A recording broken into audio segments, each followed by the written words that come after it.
जय जगन्नाथ नमस्कार। आज मुझे आपण को किसी साधारण ज्ञान संपर्क में 4टी प्रश्न कहबी से गुड़ कौन कौन आसतु जाना। क्वेश्चन नंबर 1, वर्णबोध पुस्तकर रचयिता किए? उत्तर होछि मधुसूदन राव। क्वेश्चन नंबर 2, लिंगराज मंदिर किए निर्माण करथिले? उत्तर होछि जजाति केसरी। क्वेश्चन नंबर 3, व्यासकवि भाव में किए परिचित? उत्तर होछि फकीरमोहन सेनापति। क्वेश्चन नंबर 4, कोणार्क मंदिर मुंडी किए मारिथिले? यार उत्तरटी आपण माने कमेंट बॉक्स रे जणांतु।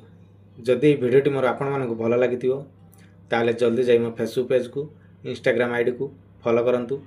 जदि आपण माने यूट्यूब रे देखुचंती मो यूट्यूब चैनल को सब्सक्राइब कर दियंतु, लाइक करंतु, कमेंट करंतु, शेयर करंतु। एई भलिया क्वेश्चन्स रे वीडियो मु आपण मानक पई नै आसीबी। रहिली जय जगन्नाथ नमस्कार।